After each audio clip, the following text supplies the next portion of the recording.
Dale, compañero. Cordial saludo junto a mis compañeros Luz Miriam, Juan José Gamboa, Diego Pérez, Claudia Tello y quien les habla Juliana Méndez. Hablaremos de las fases psicométricas. Como grupo nos parece fundamental empezar diciendo que en psicología medir no es un acto mecánico, sino un proceso científico que Muñiz organiza en 10 fases para evitar caer en la improvisación. Todo arranca con la fase 1, que es el marco general. Aquí nos preguntamos, ¿para qué queremos este test?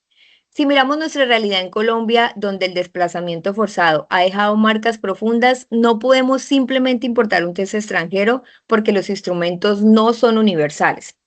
Por ejemplo, un test creado en Europa para medir depresión puede no reflejar cómo una persona en una comunidad rural colombiana expresa su malestar.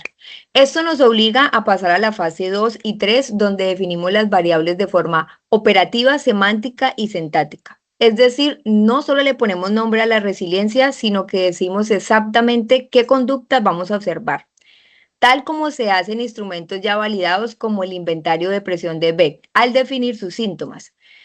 Un ejemplo, si hablamos de ansiedad, podemos observar síntomas como el insomnio o la preocupación constante. Tener el concepto claro es solo el 10% del trabajo, pero lo realmente difícil es aterrizarlo en preguntas que las personas puedan entender.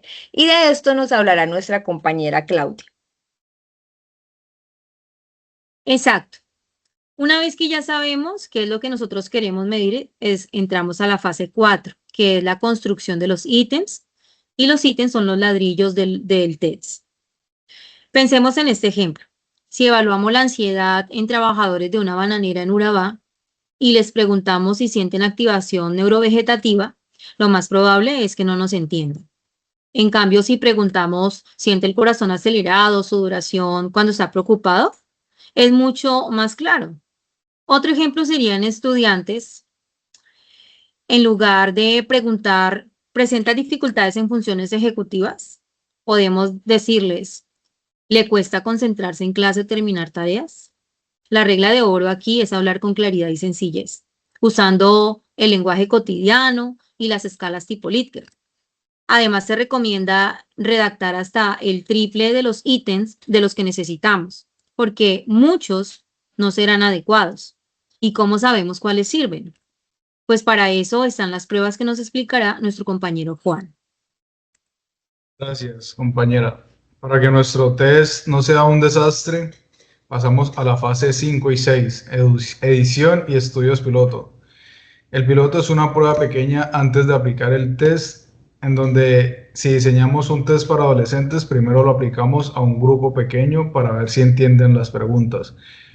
Posteriormente, en la fase 7, seleccionamos otros instrumentos para comparar resultados. Aquí entra el análisis de ítems usando dos filtros. El primero es el índice de dificultad, que significa cuántas personas aciertan, y el segundo es el índice de discriminación, el cual es si la pregunta diferencia entre quienes tienen la característica y quienes no. Al igual se hace en pruebas profesionales como el 16PF.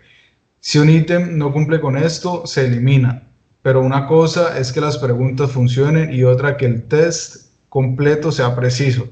Y de eso nos hablará nuestro compañero Diego. Totalmente, compañero.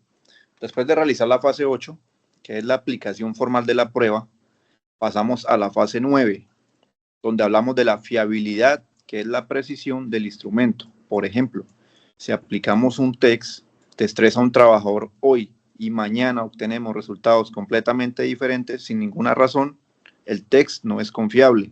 Otro claro ejemplo sería la prueba de personalidad. Si una persona obtiene resultados distintos en muy poco tiempo, sin cambios reales, obtiene resultados, el instrumento falla. Siempre habrá un pequeño margen de error, pero debemos minimizarlo usando el alfa de Cronbach para ver si los ítems son consistentes entre sí.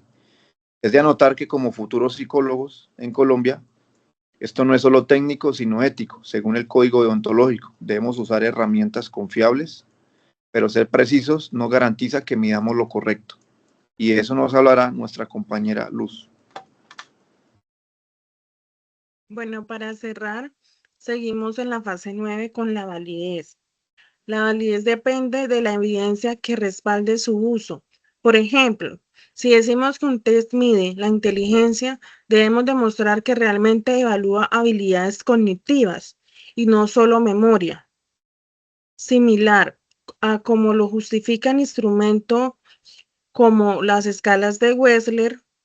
Otro caso, si afirmamos que un test predice el rendimiento en el IFES, debemos comprobar que existe relación entre los resultados del test y el desempeño real. En otras palabras, no se evalúa el test, sino las conclusiones que sacamos de él. Todo este proceso termina con la fase 10, la creación de manual claro y transparente. En conclusión, seguir estas fases es un compromiso ético para evaluar correctamente a las personas en nuestro contexto. Muchas gracias. Ok, gracias.